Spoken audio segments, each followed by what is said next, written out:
Mutual submission, sex, and Tuesday night. Ephesians 5:21. Submit to one another out of reverence for Christ. It is Tuesday night, although it could be any night of the week. John has been under a lot of stress at work and feels the need for the kind of release only Mary can provide.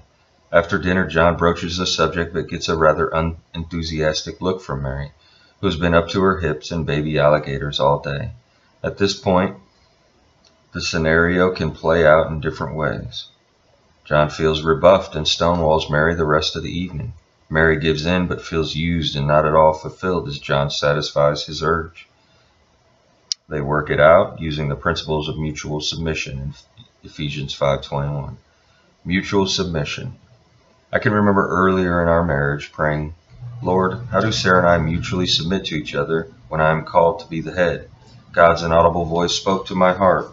Mutual submission is less about specific decisions and more about attitude. You submit to Sarah's need for love out of reverence for me, and she submits to your need for respect out of reverence for me. No matter the disagreement, you can both display love and respect and thereby meet the other's deepest need. This is mutual submission out of reverence for me. I realize that by practicing love and respect, mutual submission is possible. Sounds like a good theory, but can it work on Tuesday night? John wants sex. Mary is exhausted and not in the mood. Mutual submission seems impossible, or is it? In chapter 20, we looked at sex and affection as a two-way street. Typically, a husband's primary need is sex, and a wife's primary need is affection and emotional connection. Note that I said typically. I get numerous emails from wives who want more sexual intimacy. Their husbands are depriving them. But the principle Paul lays down in 1 Corinthians 7:3 stands, both spouses should seek to be fair, giving each other what is due. And in 1 Corinthians 7:4, Paul spells out the connection between sex, affection, and mutual submission. The wife does not have authority over her own body, but the husband does. And likewise also, the husband does not have authority over his own body, but the wife does. Mutual authority leads to mutual submission. How? Well, John can respond to Mary's no on Tuesday with understanding, if not disappointment. And she can suggest waiting until Wednesday, when she will be leaving the kids with Grandma for the evening. The key is communicating, working it out. I liken it to riding a teeter-totter. Though the teeter-totter experience feels unfair to someone on any given night, over time John and Mary can experience a sense of balance.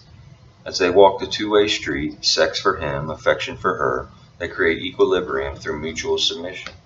The goodwill couple can work this sex and affection issue out, keeping some basic thoughts in mind. Always remember that pink and blue had different wiring, different preferences. Assume your spouse has goodwill towards you no matter what. Both of you can be right while being different. As you seek to mutually submit, avoid like the plague trying to punish each other as a means of motivation. Christ followers instinctively know that this destroys any opportunity to act out of reverence for Christ. In all marital issues, love and reverence for Christ must be our primary motivation. Take the risk and admit your vulnerabilities to each other. If sex or affection is missing in a marriage, someone is depriving somebody else.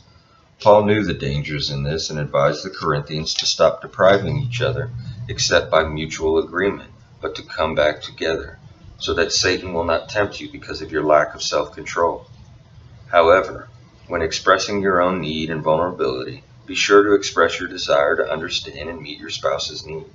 And remember, you are friends, and friends always seek to mutually understand each other. The Lord is master in the master bedroom. He has given husband and wife mutual authority, and by implication he calls for mutual submission. Work it out together wisely with love and respect. Thank the Lord that he has given the two of you equal say in matters like sex and affection. Thank him too that you have goodwill towards each other, even though you may have different needs and preferences. Ask him for wisdom in finding the right balance through mutual submission.